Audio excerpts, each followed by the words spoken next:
We have been studying the life divine, our focus being the last 6 chapters, where Sri Aurobindo gives us the framework of the practice of the integral yoga. But we chose to begin from the chapter ending just before these 6, the chapter titled Rebirth and Other Worlds. And we chose this because here Sri Aurobindo reveals to us the secret of a practical immortality by which we are able to consciously make a transition from one life into the next without losing the continuity of consciousness, without losing the benefit of all that has been gathered and built up. Here we saw over the last few weeks that Sri Aurobindo describes the priority of the soul's evolution, and that is not the memory or the surface personality and its continuity. Rather, it is the growth of consciousness and the wide variety of experiences.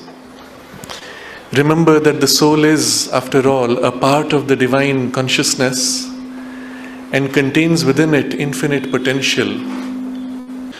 Its full flowering must have the possibility of an infinite unfoldment, of infinite facets of consciousness.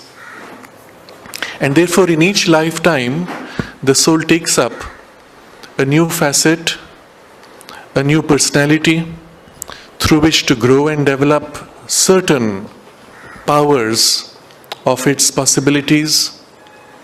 And then, withdrawing at the end of the life, it absorbs the essence that is gathered, puts forward a new personality for the next life, drawing upon its past experiences, drawing upon its past growth and evolution, sometimes tiny elements of various personalities combining to make for the new. If this is the requirement of the soul, then in order to be able to make a continuous transition from one life to the next without losing continuity of consciousness or personality, this personality that we have today must fulfill 3 conditions. The first is that it must become powerfully individualized on the surface. That there is an individuality integrated that we will be able to carry across. Second, that it must become so much one with the inner consciousness of the inner mind, inner vital, the inner mental Purusha and the inner vital Purusha. That the outer being integrated with the inner, the consciousness which we have on the surface will be able to remain in continuity when it withdraws into an inner state of awareness. Otherwise, just the fact of going deep within involves a loss of consciousness, the surface personality goes to sleep, and there is no continuity. So this second requirement is the integration between the outer and the inner. And the third requirement is that this personality should be open plastically to the progressive action of the infinite. It is as if the infinite is working upon the personality to act through it. And if the personality is now to be able to serve into the next life for the new requirements of the soul's experience, it should be plastically open to whatever demand the infinite places upon it, which means an extraordinary plasticity, but also a multifaceted plasticity, and an ability to continue to grow without limits. Because it's the infinite the growth which the infinite demands is also infinite. And so, is your personality sufficiently integrated, individualized? Is it sufficiently integrated inwardly to your deepest inner poise of consciousness, or even all the way to the psychic presence? And is it sufficiently plastic to be able to adapt and continue to grow without any rigidities of any kind? This has to be developed not only in the mental being, equally in the vital being. And with these two developed, we should be able to withdraw from the physical body with our personality largely intact, retaining these, even the larger part of the development of the mental and vital personality and its memories, until we prepare to take birth again into the next body. With this, Sri Aurobindo explains, the survival of the consciousness is achieved. It's an immense victory of the soul, mind and life over the inconscience and the limitations of material nature, because after all, it is the material nature, that is the body, consciousness and its limits, which are compelling all these parts to become dulled and rigid and superficially bound. And so it will be an enormous victory. But such a survival could only persist in the subtle body. The being would still have to discard its physical form, pass to other worlds, and in its return put on a new body. But then question comes, cannot the same permanence or immortality of the soul, which has now been brought to some degree into the mind and the vital, can it not be taken all the way to the physical body?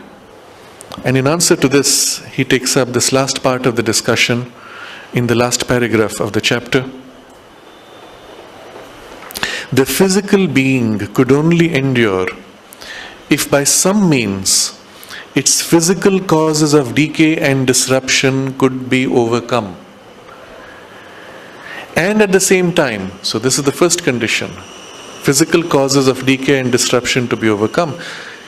And at the same time, the second set of requirement, it could be made so plastic and progressive in its structure and its functioning that it would answer to each change demanded of it by the progress of the inner person.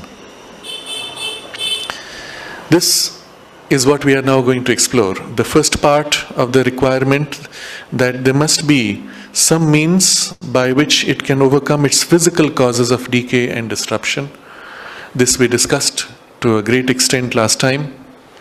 We saw the distinction between physical causes and psychological causes of decay and disruption. So much of our body, in fact, is largely disrupted because of the psychological disharmonies that we have.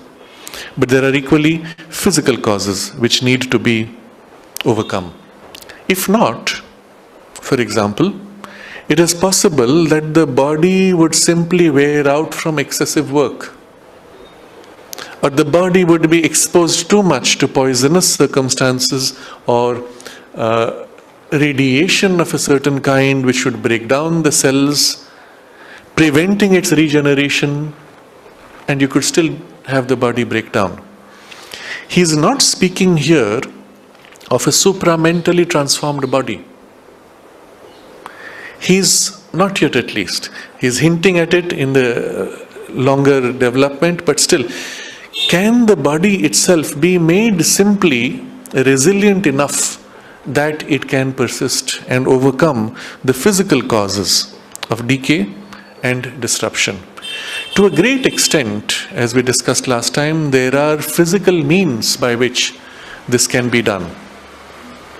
In particular, there is a technology which has largely now been lost in its practice, but the theoretical part is still remaining in the science of Ayurveda. And the technology is called Kaya Kalpa. Kaya meaning the physical body, and the Kalpa is its transition or transformation, where a method is described. In fact, there are 18 kinds of Kaya Kalpa. Some which are more superficial, some which are more profound in how they transform the body. The most profound of these requires the body to be placed in complete darkness for a period of several weeks, if I recall right, more than 40 days.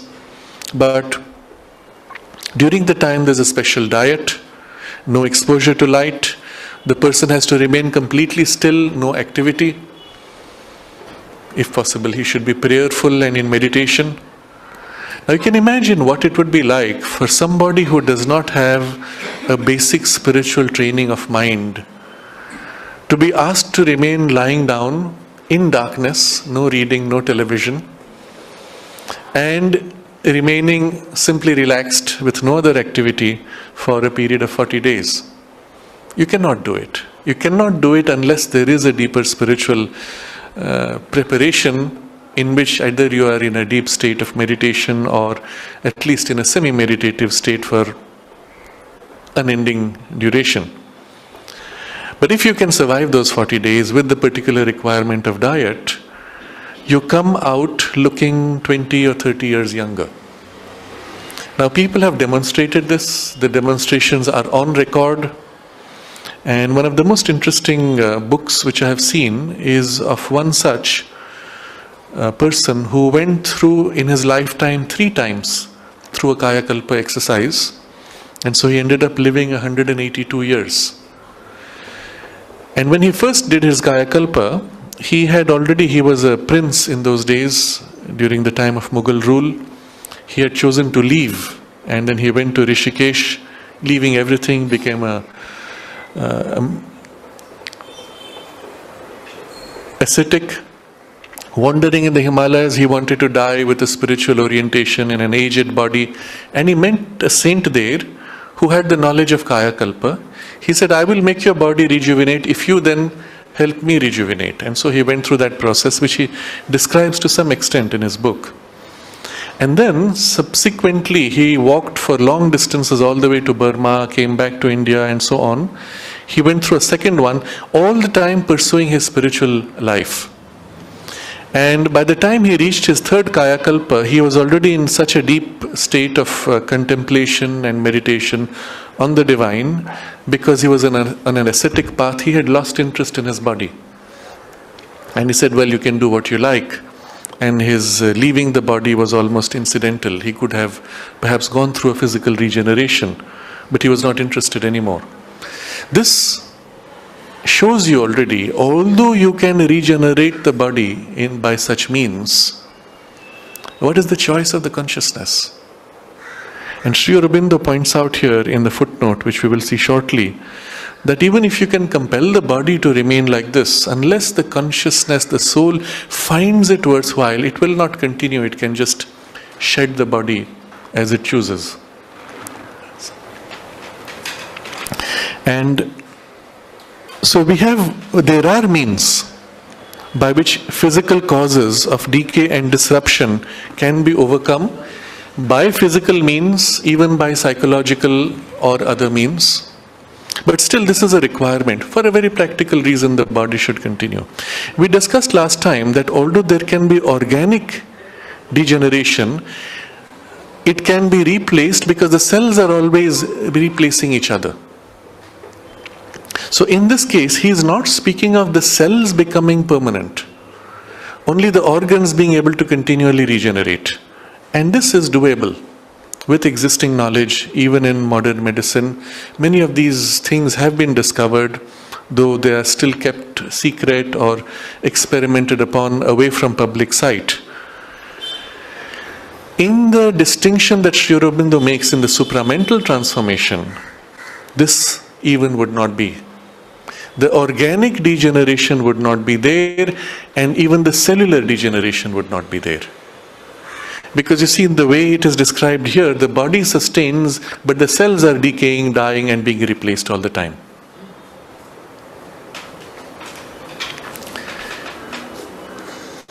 In the supramental transformation, even the cells would have this divinized consciousness by which they would no more be bound to the need for decay and death.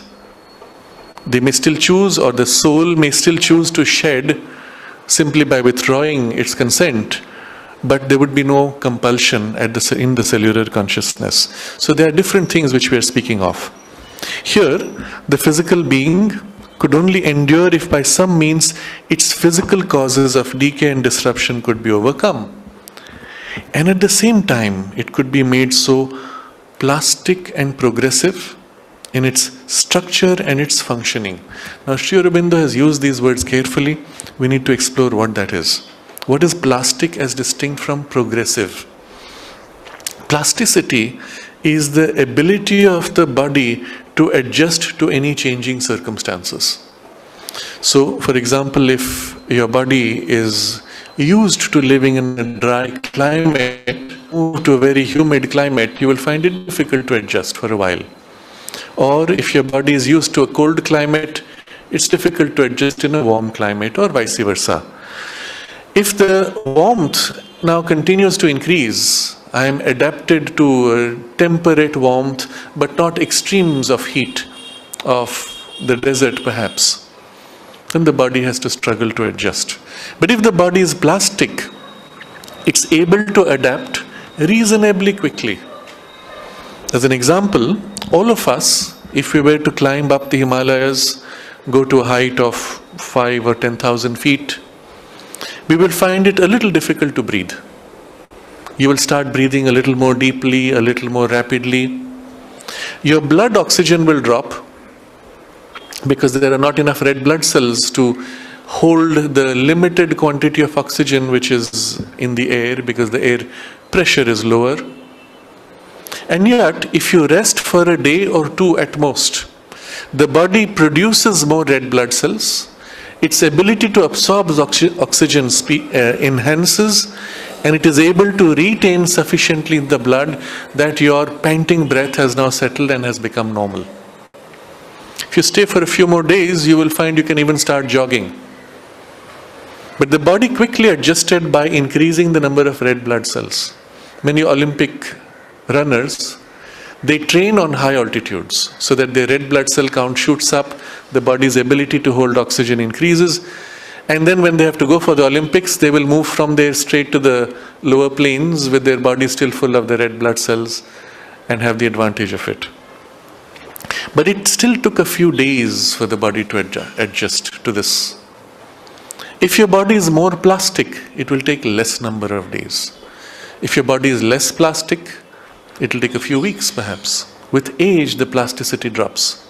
In fact, one of the markers of aging is the drop in plasticity. So plasticity is this adaptation. We should be able to adapt because circumstances will change. If you want to extend your bodily life for 100 years, already you can see how much has changed in the world. And not only in terms of temperature and climate, but in terms of what you have to do to survive. And there are people who find it so difficult to adjust to new vehicles of mobility.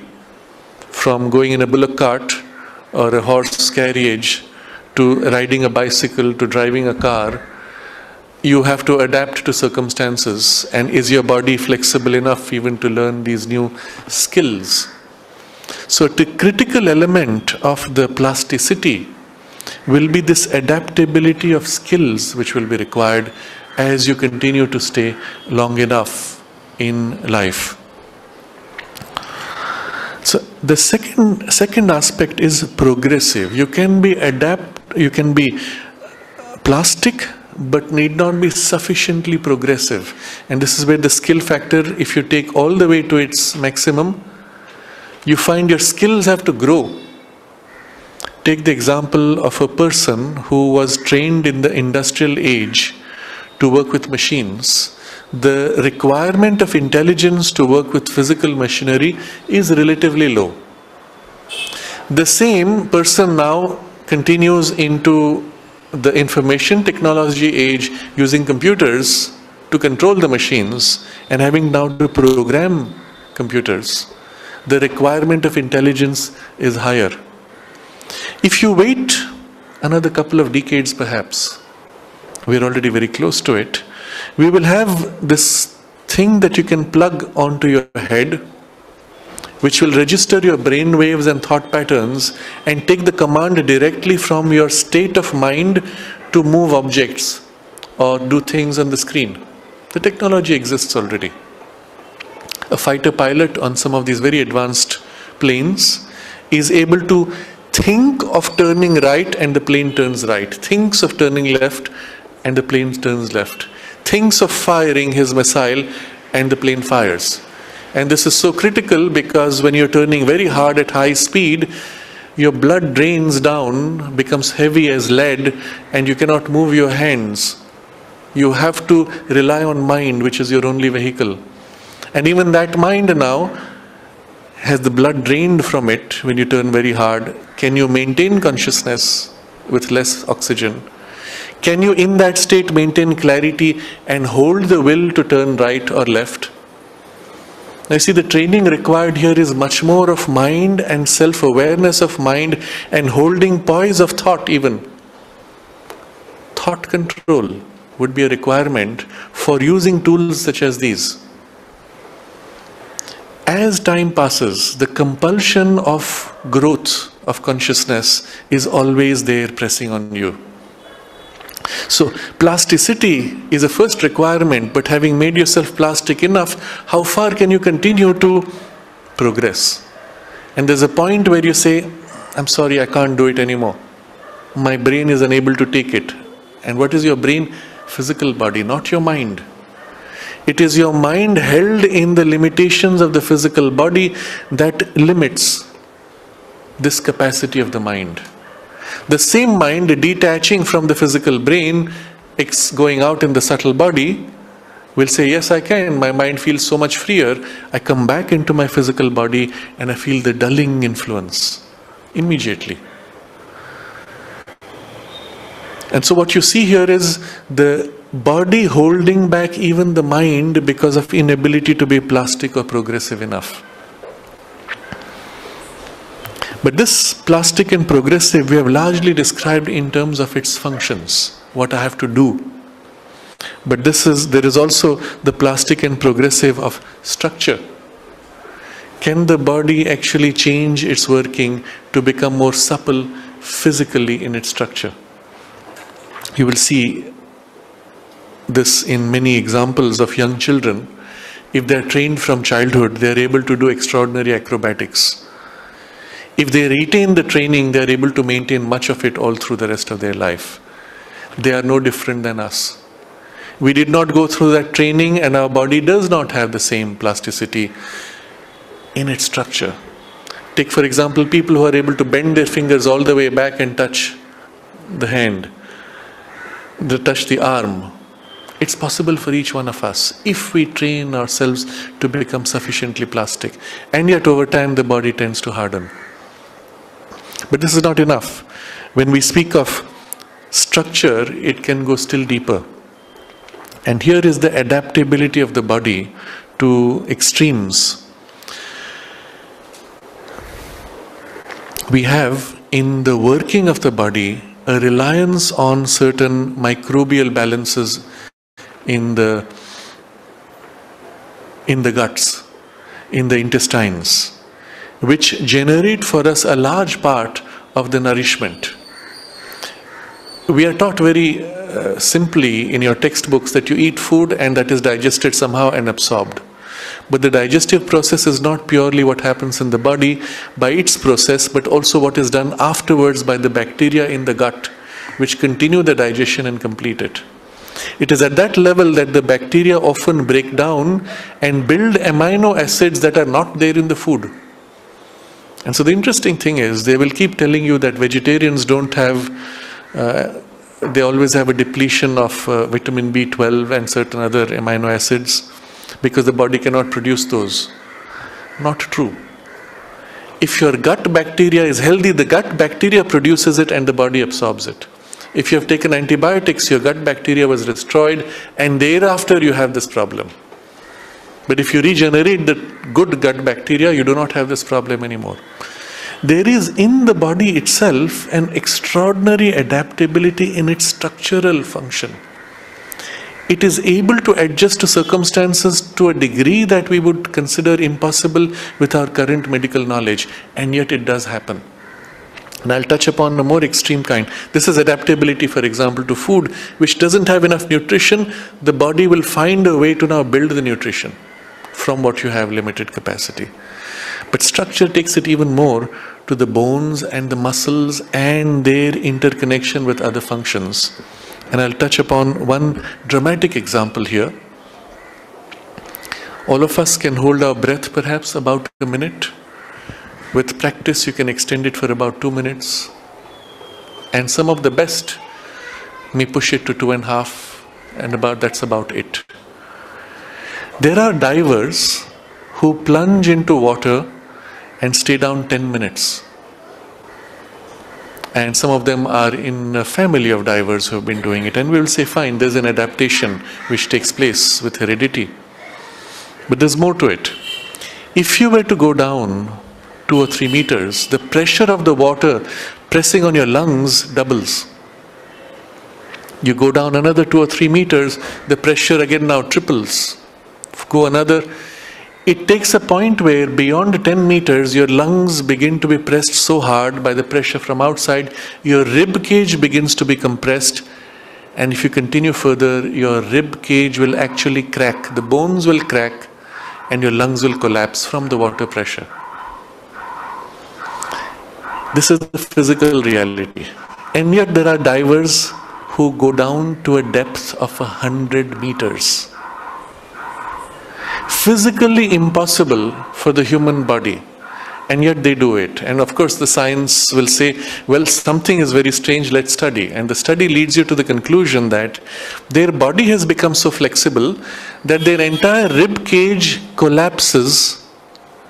It's flexible enough. It collapses without breaking. It goes to that depth, and at that depth the oxygen which is in the air in the lungs becomes now dissolved into the blood. And if you suddenly come out, the oxygen begins to form bubbles. And the bubbles will make your fine capillaries burst. Can lead to a burst in the brain, it can lead to a burst anywhere, your body starts bleeding all over if you come out too quickly. So deep sea divers, when they come out, they're put in a machine which has high pressure, and then over 24 hours or so, gradually the pressure is reduced so that the bubbles don't form. These divers go to the same depth or deeper, come up in 10 minutes and have no bends, none of this problem. How do you explain that? Well, what they did was they studied the actual mechanism, and they discovered once they cross a certain depth, the body changes how it works with oxygen. It begins to operate differently. It uses the oxygen which is now dissolved into the blood and is able to access it in such a way that although you come up rapidly, it does not allow bubbles to form. Now here is a shift in the body's functioning which was not the result of a normal evolutionary process. It's not as if over many generations people dipped half a meter more and half a meter more. In fact, the surprising thing is, those people who do it, they train others. Now, anybody reasonably healthy in the age of 20s or 30s can go through the training program and develop this capacity. And this means it is not an evolutionary development, it is actually an adaptability of the body in its structure and its functioning. But such a dramatic adaptation that it brings it very close to exactly what happens in dolphins. When dolphins plunge so deep, they do not get bends either. They hold their breath for as long, and their rib cage collapses under pressure of the water, and they're completely calm and clear. They do not go unconscious, and they return. And these human beings have adapted to become like dolphins in all of the physiological working. And science only can observe without explaining how this was possible. But it shows that in your body there is an extraordinary capacity of plasticity and progress both in its structure and in its functioning, which we will need to gradually tap and develop as far as we can go, if the body is to be continued also, as long as the soul chooses to keep it. If you want a practical physical immortality, this would be a requirement also. And how far should this plasticity and progressiveness be?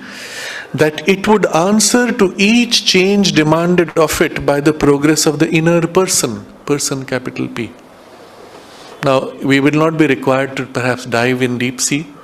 That may not be a requirement, but if it is, well, that also will be part of the adaptation. But obviously, we're speaking here of a much more accessible degree of plasticity and progressiveness. But still, you cannot conceive of what will happen after a few hundred years in terms of demand for progressiveness. It must be able to keep pace with the soul in its formation of self-expressive personality. And there is more. But here, Sri Aurobindo has put a footnote where he says, the body should answer to each change demanded of it by the progress of the inner person. And the footnote is like this. I read the whole thing first. Even if science, physical science or occult science, were to discover the necessary conditions or means for an indefinite survival of the body, still, if the body could not adapt itself so as to become a fit instrument of expression for the inner growth, the soul would find some way to abandon it and pass on to a new incarnation. The material or physical causes of death are not its soul or its true cause.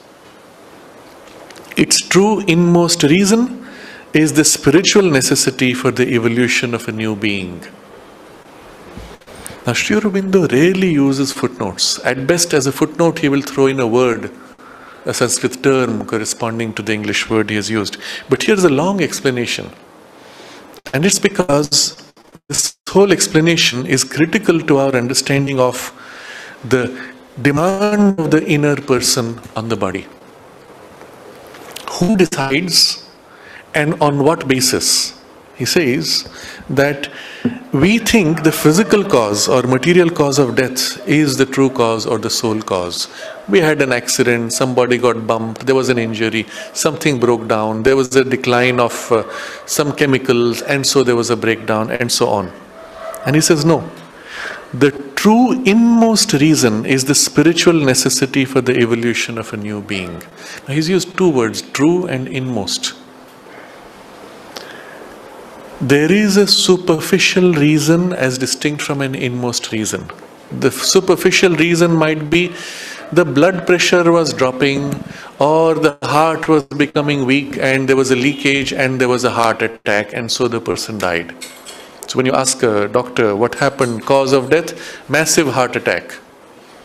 Effectively, if you use the analogy, when you're leaving your house to go for a long trip, before you lock the door, what do? You turn off the water taps, switch off all the lights, close the windows, close the doors, and leave.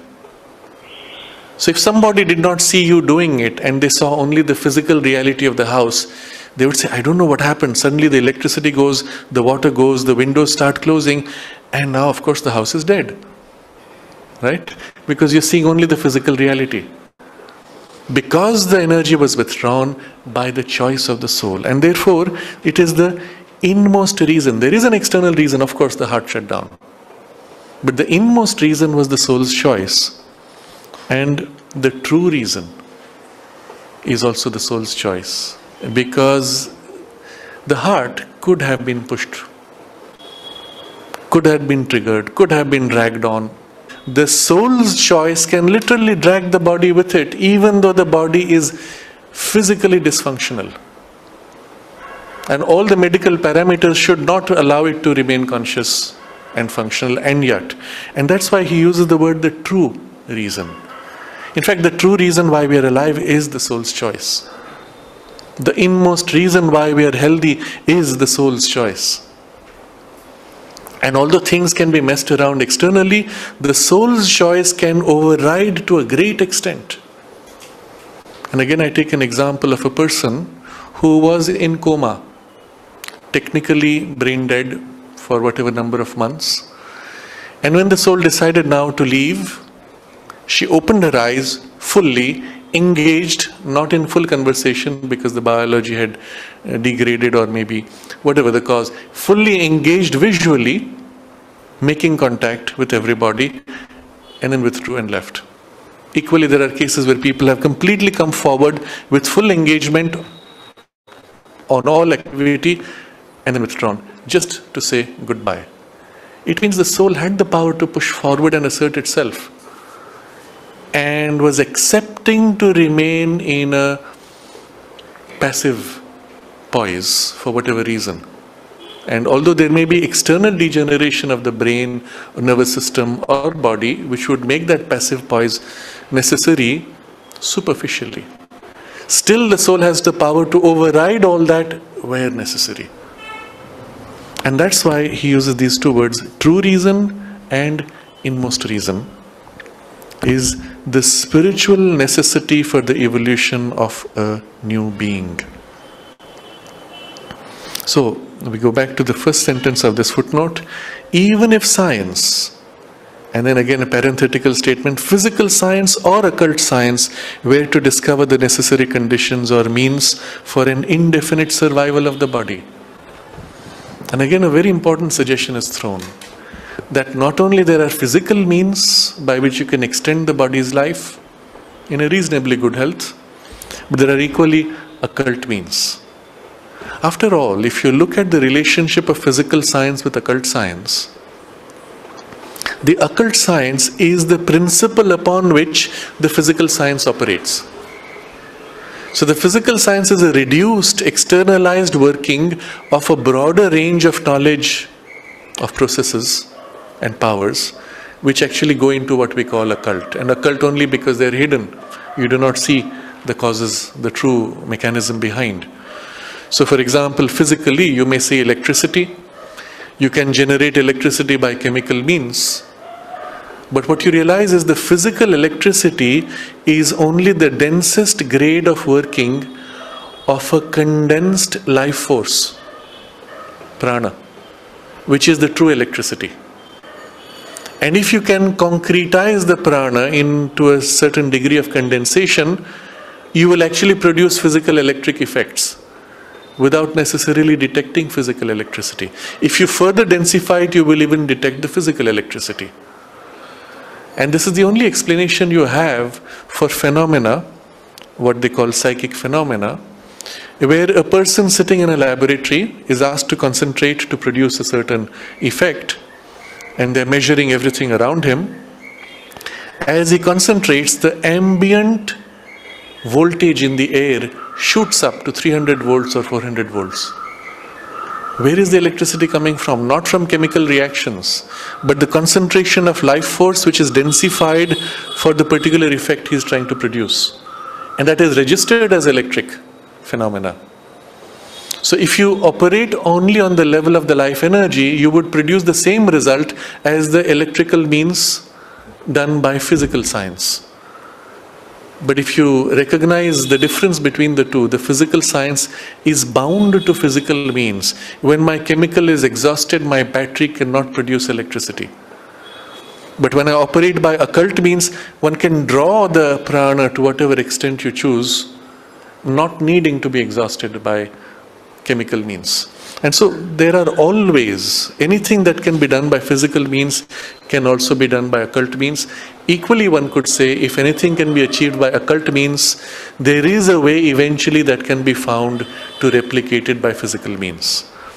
Except physical means would be more bound to physical circumstances, occult means would be more fluid. But now we need to extend this logic a step further. Occult means themselves are a representation of spiritual realities. And if you can rise up to the spiritual consciousness, all life force, all awareness is only a special functioning of the spiritual consciousness, which is infinite which is unconditioned, which is utterly free to be able to exercise itself. And therefore, a spiritually developed consciousness can simply will itself to act, to produce exactly the same phenomena that another would produce by occult means, or a third would produce by physical means. But the difference would be the spiritual means would be completely free, open to the conscious will to exercise itself and do whatever is required. You will recall the mother once narrating how there was an occult attack on Sri Aurobindo when he was in the early days in the guest house. Somebody wanted to harm and stones were appearing, and you probably remember that incident. And mother spoke of how she saw certain symbols which had been drawn on the wall as a focal point for the attack. And of course they did whatever was needed to neutralize it, but then mother said she summoned the beings who were behind it to see what was the mechanism used. And immediately 3 dwarf-like beings appeared before her, and then she had this interaction with them. Now if you ask, how did she summon? An occult means would be the guy will say, all right, I need to have a little bit of camphor, I need to have a little bit of this stick or that medicine or whatever the mechanism they use, and then do a ritual and draw symbols and do some invocations, and then those beings would appear. That would be the occult mechanism. What did mother do? She reached out in her universal or cosmic consciousness, and the will sensing the energy and the nature of the thing done, simply drew it, and that was all. She summoned and they were there. In terms of efficacy, so much more effective, not requiring any specialized technique or knowledge, simply a choice of a will made and the work is done. You'll recall mother in later years when speaking of these and other phenomena, she said, you know, I had studied occultism in those days, but now I've forgotten all that. Meaning you don't need it really. If you'd grow in spiritual consciousness increasingly, the reality is spiritual, and all else is only a condensed and narrower version of the spirit that can act freely. So we will throw in here that spiritual means also are possible for the extension of the body. And those spiritual means precisely are the supramental action and transformation of the physical consciousness, which would lead to the true immortality of the physical body. And we read the rest of the sentence. He limits it to physical science and occult science. If science were to discover the necessary conditions or means for an indefinite survival of the body, still, if the body could not adapt itself so as to become a fit instrument of expression for the inner growth, the soul would find some way to abandon it. What does the soul do? It's not bound to the body. The body needs the soul. So the soul can simply say, all right, done, now I need to get rid of this, and that's all. And pass on to a new incarnation. So it can be simply, as we saw, shutting down the life energy functions, or it can even use an accident. The mother makes an observation about this. She says that often when an accident is in process of happening, that is, the cause and effect chains of, well, let's say karmic chains of cause and effect have sufficiently hardened that now the accident has to happen. Then souls which are preparing to leave, they tend to accumulate in the environment of the accident and use it as a means of exit. I recall reading this, I think it was in the life of Edgar Cayce. He had clairvoyant vision, and he describes this incident where he had a dream.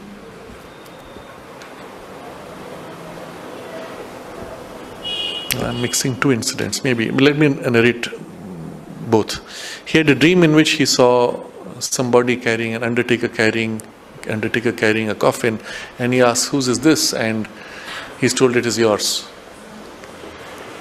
And next day, he is about to enter a lift, and he sees the lift man exactly the same face as his undertaker. And so the shock throws him back, the lift closes, and it crashes. But there's another incident, and I'm now confusing the source of it. But in this case, the person who was clairvoyant was about to enter the lift, and something about it was so strange, he stopped in shock, and then the lift door closed, and he realized nobody in the lift had an aura. And then the lift crashed.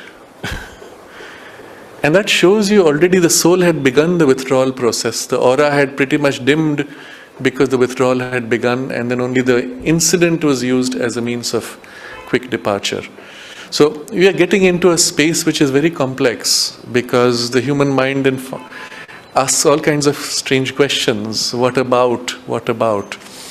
And the mother in one of her discussions says, if for example there's a crash which is about to take place in a large vehicle or aircraft or train, whatever form, even if there's one person who is not ready to quit, the entire accident can be averted. Or sometimes the opposite happens. If there is one person who has such a strong, compelling, destructive energy, well, everybody can get pulled into it. So there's a lot of complex possibilities of the play. What matters is for us practically, when we think of these things, it's better not to get too much into it, but what matters practically, that we remain in affinity and alignment with the divine in whatever way we can, to whatever degree.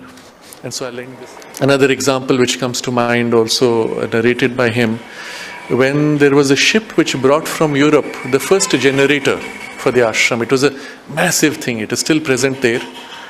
It is many tons. And it was so heavy that they did not have enough strength of the cranes to lift it and bring it across. So they had to load 2 cranes on the pier, the same pier now which is broken here near the Gandhi statue.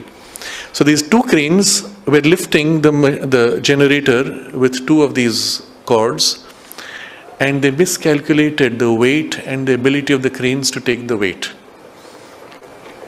And as they started to lift the generator, the cranes began to tilt forward. Now that would have been disastrous. The generator would have collapsed, the cranes would have collapsed, people below who were in the boat, everything would have been destroyed.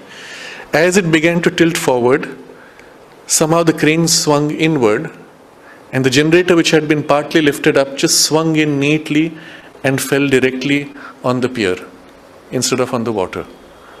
Now it was an intervention which was so dramatic that the captain, who was not interested in the ashram, he said, "Oh, what is this spirituality? I don't believe in it unless I see a miracle." So the captain was so shocked seeing this. He said to Udar, "I think I've seen my miracle, but I'm scared of going to your ashram," and he left in haste. But it shows that in circumstances like this also, an intervention from the spiritual consciousness can make some very simple, smooth resolutions. What would have been a disaster becomes a very smooth action that simply finishes the work. All of these are possible. What is important for us is to remain in alignment with the divine consciousness, and there is with it almost an automatic protection. We can of course always call for a help or a protection, or equally for a guidance. So this is an aside. We have strayed a little bit from the topic, but here the idea simply is the soul would find some way to abandon the body and pass on to a new incarnation, even if the body could be extended as much as it wants to. So what is the requirement for the body? Why this plasticity and progressiveness? It must be able to keep pace with the soul in its formation of self-expressive personality. What's the body doing? What is the whole point of the incarnation? The soul has within it infinite potential, of which it is drawing out itself, its personality, expressing and organizing its powers into the mind, life and matter.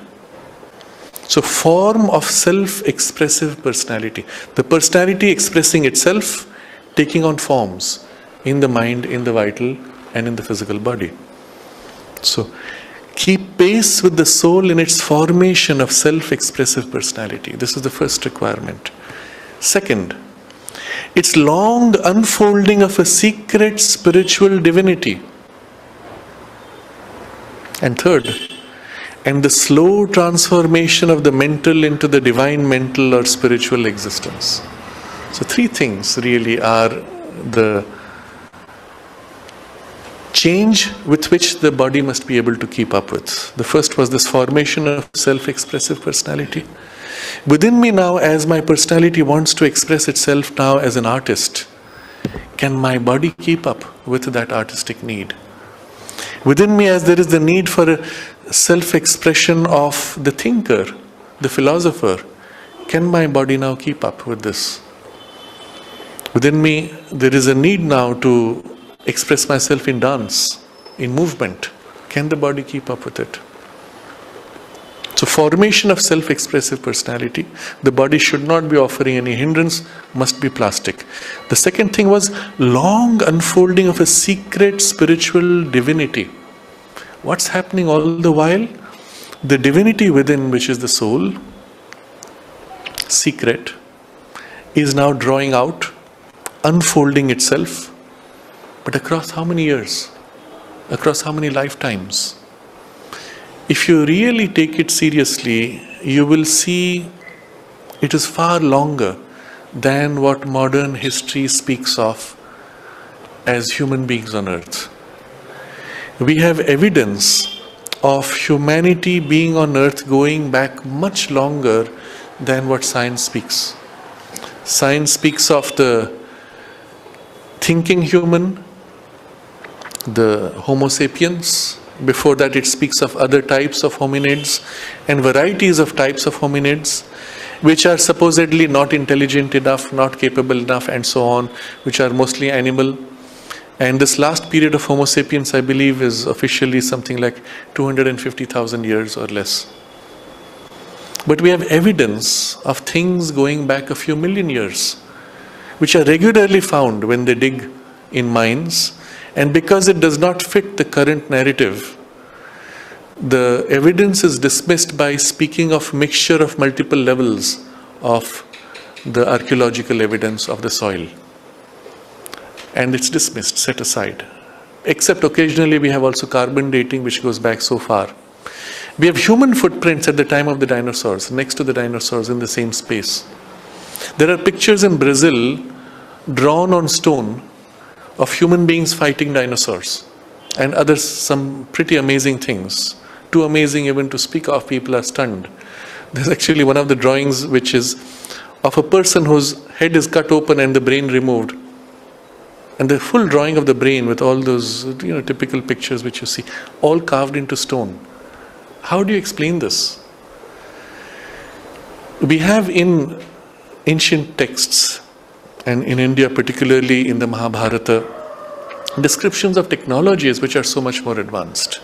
The traditions of the Greek traditions, I believe it is Plato who describes the evidence of Atlantis, for which he saw documentation during his visit to Egypt. But also things which you see in physical form of stone in the Egyptian pyramids or across the world in various kinds of pyramids, which cannot be explained by any current technology even. You have gigantic stones of 20, 30, sometimes 100 tons, which are sitting on top of others in a curvature that fits exactly, that you cannot pass a piece of paper in it. It requires some extraordinary knowledge which you cannot explain from Cro-Magnon man or even Homo sapiens going back a few thousand years. And so we have to recognize all of these histories are very superficial. We've been around for a few million years. If you go to the occult history, the Theosophists have a lot of documentation on that. And if you accept that we've been around a few million years, consider how much the evolution has taken us to where we are. In consciousness terms, where it must have been a couple of million years ago. Considering that we have a new incarnation every 100 years typically. Or even if you allow for a gap of 200 years, still, it makes for so many incarnations, so many steps of evolution that we have all been through, of which we remember nothing. And this is a long unfolding of the secret spiritual divinity. And whatever it has done so far has brought the body to this level of development. And what it wants to do now is a huge acceleration. An acceleration that even within 2 or 3 cycles of birth should be able to get us to some experience of divinization in the body. And this is the kind of pace that needs to be picked up in this long unfolding of secret spiritual divinity coming forward more and more, using the body as its vehicle. And the slow transformation of the mental into the divine mental or spiritual existence. And if you go back a million years or two, you'll find the mind quite developed, reasonably intelligent. Not yet perhaps utterly self-aware and capable of self-mastery, but certainly intelligent enough that it could function in almost everything human beings do today. But that mind has grown from there to a level of self-awareness which is capable of not only self-mastery but capable of opening to a higher divine consciousness which can infuse into the mind and make it of a different grade. Those gradations Sri Aurobindo has described as higher mind, illumined mind, intuitive mind, all of these would be diviner steps of the mind consciousness growing well before it reaches even the overmental or supramental level. All of these belong to the spiritual domain. Strictly speaking, the spiritual consciousness is that which is able to experience the oneness. And our rational thinking mind is an instrument of division. But the moment we enter into what Sri Aurobindo has described as the higher mind, where the thoughts themselves are large and all-encompassing, they are thoughts of the self. In that consciousness, you are aware of the presence of the self as a backdrop. That all thoughts are seen or have value in relation to the presence of the self, which is like the backdrop. Unlike the thinking mind in which we are now, where the self is removed and so we see things only in pieces. In the higher mind, you still have thought forms, thought processes, but they are large and inclusive because there is always the context of the self. And from thereafter, every single step further, in the illumined mind you can see there's no more thinking, there is rather the seeing of the knowledge in the light of the self which fills your mind. In the intuitive consciousness, you have the contact in the experience of knowledge in identity, in the touch of the self. Not yet the full revelation, but the touch. And in the touch is the intuitive identity of consciousness, of knowledge, capable of being error-free within a limitation. In the overmental consciousness, it is no more a touch, it is more like an embrace, but one of the many infinite forms of embrace or aspects of embrace.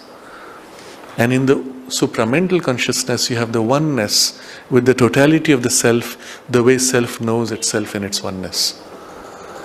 So if you think about it in these terms, the moment you move out from the rational thinking mind, the very first step of the higher mind is already an approach to self and the beginning of the spiritual gradations of mind. Now this would not be the case going back a million years or even going back 10,000 years. Because at that point, the mind in the general population was still not close enough to be able to make that last step. We have now reached that stage where we just have to make one little step and begin to enter in relation with the spiritual ranges of mind. So he describes this long journey, slow transformation of the mental into the divine mental or spiritual existence. And it's a slow transformation because that's how the pace of evolution so far has been, except you can accelerate by the yoga. So all of this which we have now described can be enormously accelerated by the yoga. Increasingly, as the inner consciousness now begins to fill the mind, vital and the physical, its action makes it more and more plastic, more and more progressive, and the adaptation of the structure and functioning, etc. All of these would begin to happen. This consummation of a triple immortality, immortality of the nature, completing the essential immortality of the spirit, and the psychic survival of death, might be the crown of rebirth and a momentous indication of the conquest of the material inconscience and ignorance, even in the very foundation of the reign of matter. So if you take it all the way to the physical body, this would be a great conquest. Earlier, remember, he spoke of immense victory of the soul, mind and life over the inconscience. But with this, it would be the crown of rebirth and the momentous indication of conquest of material inconscience and ignorance in the foundations of matter itself. What is it that would be this conquest? The triple immortality. Immortality of the nature, completing the essential immortality of the spirit, and the psychic survival of death. Meaning, so far the spirit was immortal, our nature was mortal. Bit by bit we have taken the mind into that immortality, then the vital, and now even your physical nature has been taken into spirit's immortality. And your whole psyche, the whole personality on a deeper level is able to survive death and continue as long as it chooses. And so he says crown of rebirth. He does not say the end of rebirth. It is the crown of rebirth. Now rebirth is there only as convenience where necessary, or rather rebirth is taking place at each step of the journey. You are always reshaping, recasting yourself as you grow into higher and higher grades of consciousness and physical expression of that consciousness. But the true immortality would still be the eternity of the spirit. This is not yet the true immortality. As we have seen, it is still a consciousness that is living in limitation. It does not have, like the spirit, the knowledge of the oneness which is never lost. So if you take the body in such a circumstance, while it is plastic and it can be carried, the body itself is not able to share in the experience of the oneness of the spirit. That would happen in the supramental transformation. So very clearly what he is describing here is not the supramental transformation. What it suggests is, well before the supramental transformation, we would be able to in principle even extend the physical life for unusually long or even without particular limits, as long as these conditions were fulfilled. But the true immortality would still be the eternity of the spirit. The physical survival could only be relative, terminable at will, a temporary sign of the spirit's victory here over death and matter.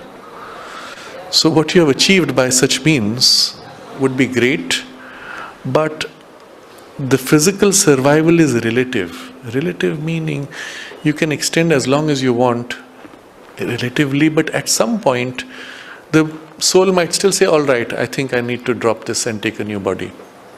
So, terminable at will. It's not the true permanence of the supramental consciousness itself. And therefore, temporary sign of spirit's victory. In the supramental consciousness, the body itself would know spirit and share in the spirit's immortality. Its substance would be divinized. Its substance would be spirit expressing itself in the density of matter.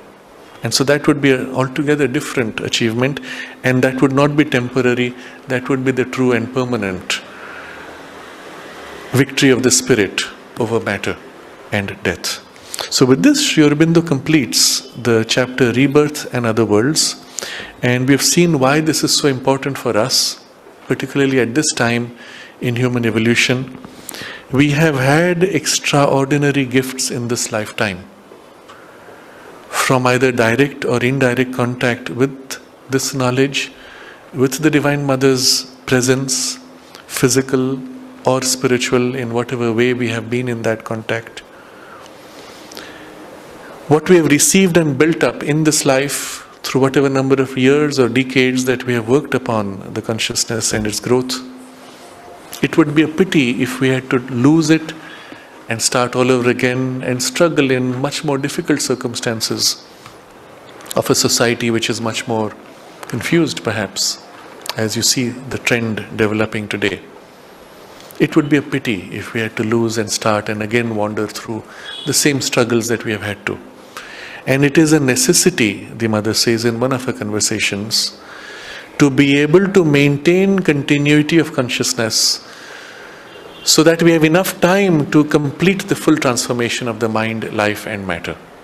Now, even if we were to supramentalize the mind and the life, leaving aside the physical, maintaining that only as a support temporarily, that process would take longer than a conventional human lifetime provides. And so the necessity of this continuity is so important, and we need to work upon it for our purpose. The next chapter, Sri Aurobindo takes up the nature of this spiritual evolution in the context of human evolution. It's called Man and the Evolution, which we will begin next time. But for now, I wanted to read from two of Mother's conversations in her questions and answers, which are directly relevant to what we have just studied. Here she speaks of the role of the physical body.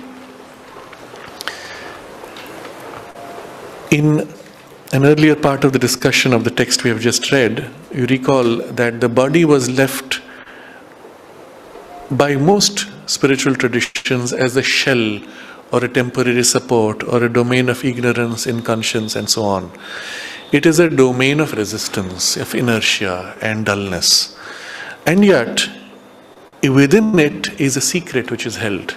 We discussed that last time, time before last, when we discussed the phrase Sri Aurobindo uses of the struggle of spirit and its conquest over matter.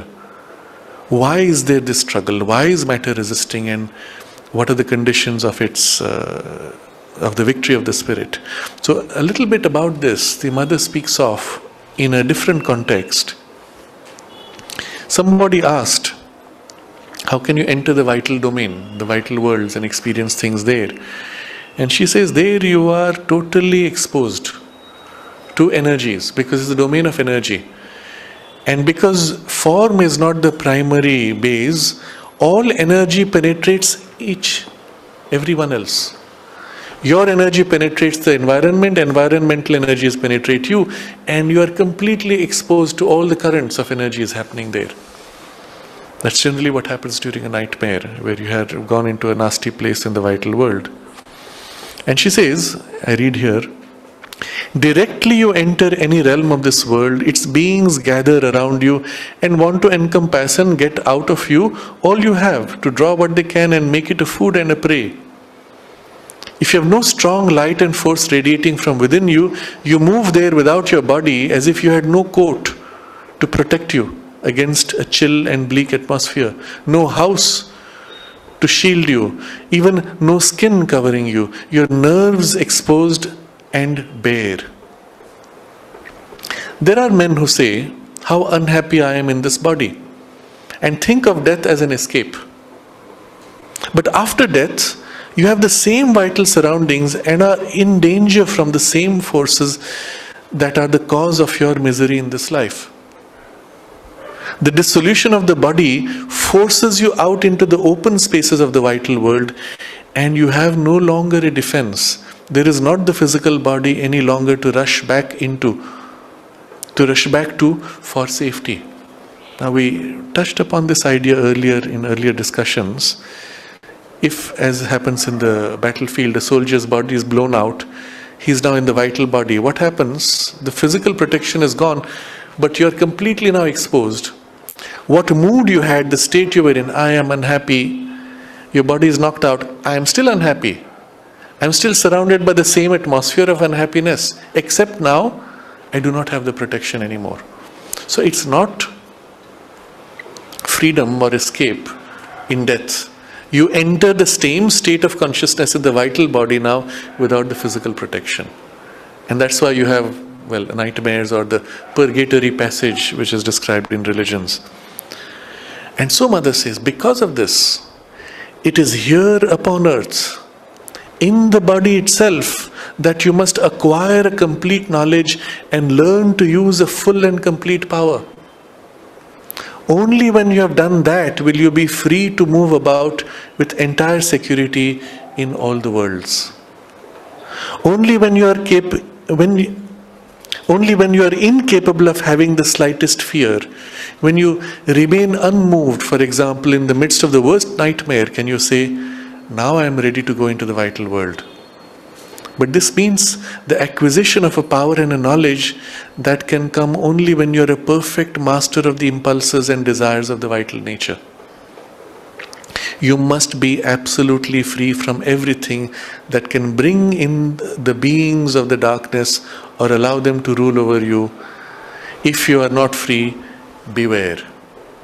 So what do you need to be able to wander the vital world safely? No attachments, no desires, no impulses, no preferences, perfect equanimity, unchanging peace and absolute faith in the divine protection. And with that, you are safe. Without it, you are in peril, not danger, peril, extreme danger. And as long as you are not safe, it is better to do like little chickens that take shelter under the mother's wings. Now what does she say here? She's saying you have to prepare this capacity while in the body. If you prematurely expose yourself to those domains, well, you have no protection, you get overwhelmed. Where do you have protection? When you get back into the body. And so in this protected space, you have to build this no attachment, no desire, no impulse, no preference, perfect equanimity, unchanging peace, absolute faith. In a protected space. When that is built, of course, you're free to wander around. Now you see the importance of the body. And the importance precisely of the dullness that the body offers you. Because it is the dullness which is the protection. So in the next paragraph, someone asks, how does the physical body act as a protection? And she answers, the physical body acts as a protection by its grossness. By the very thing we charge against it. Here you were criticizing the body, oh, this is so dull and gross. It is dull and insensitive, thick, rigid and hard. It is like a fortress with strong, dense walls. The vital world is fluidic. There things move and mix and interpenetrate freely. It is like the waves of the sea that ceaselessly flow into each other and change and mingle. Against this fluidity of the vital world, you are defenseless unless you can oppose to it a very powerful light and force from inside. Otherwise it penetrates you and there is nothing to hamper its invading influence. But the body intervenes, cuts you off from the vital world and is a dam against the flood of its forces.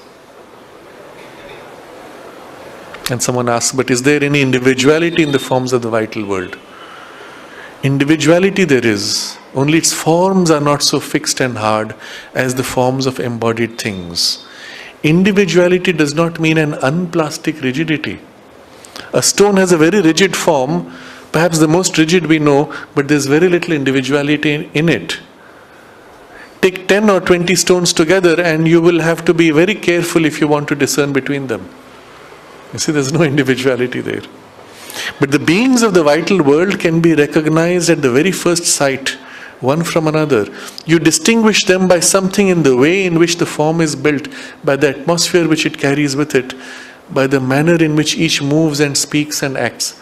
You see, we use all this, she is giving precise words, but we say vibes. I recognize from the vibes that it is so and so. You see? But she gives you all the details of what the vibes mean.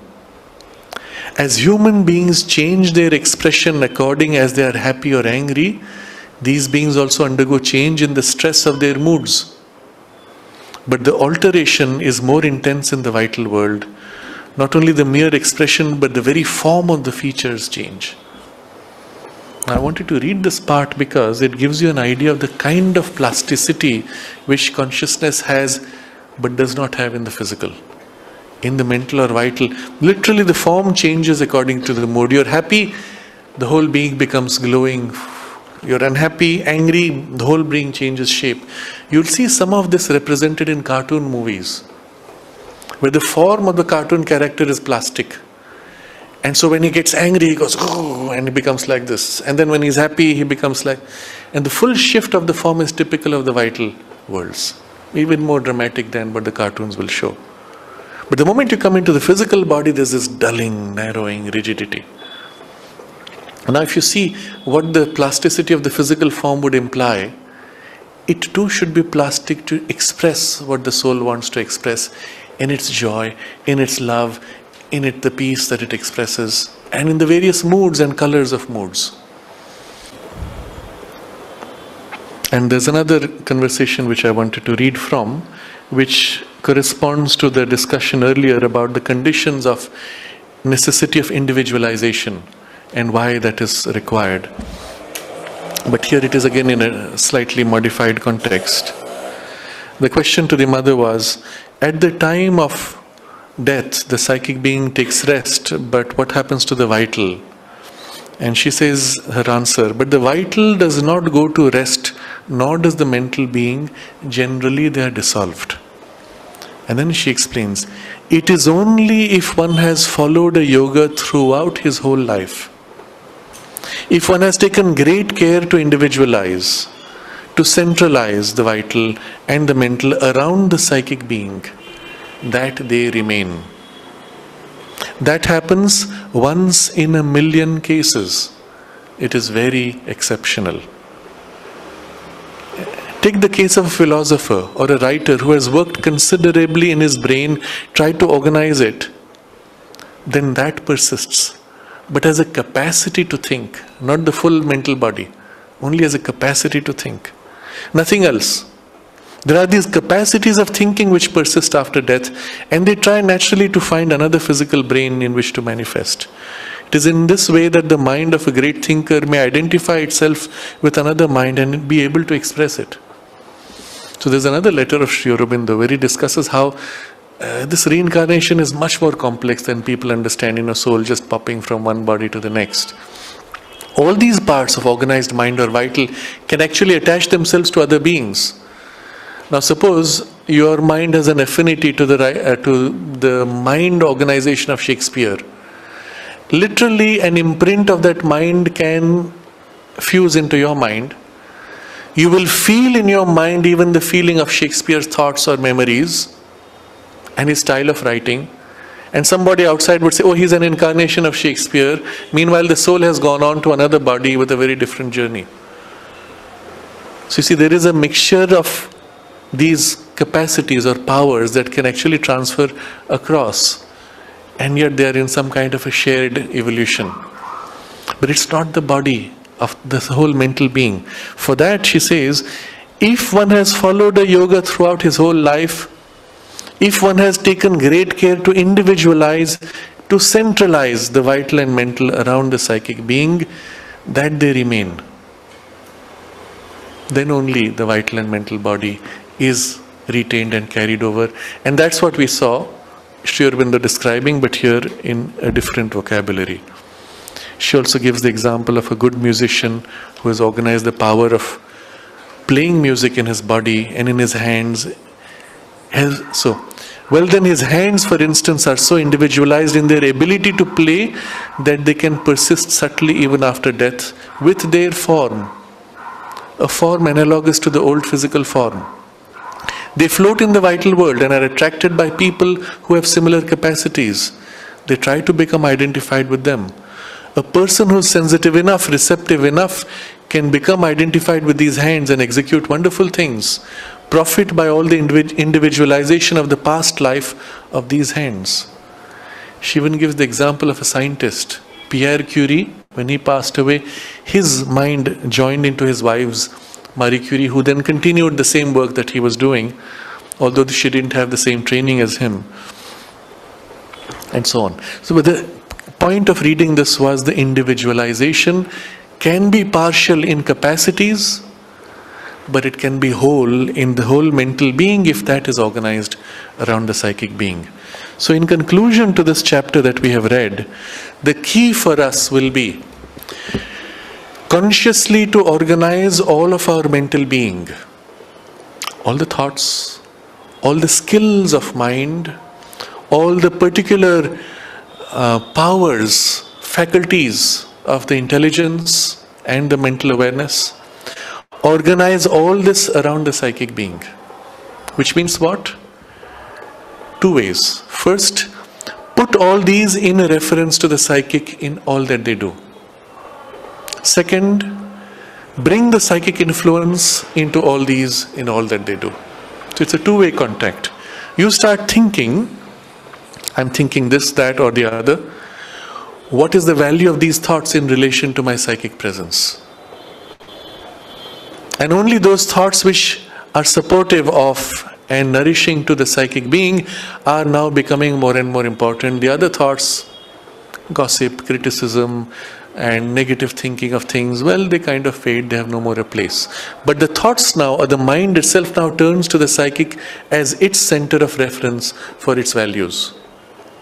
At the same time, the mind turns to it, it also then tries to feel the psychic influence and draw it, fill it into its thinking, fill it into its values, into its art, into its music, into its relations, into its values of its relations, and so on.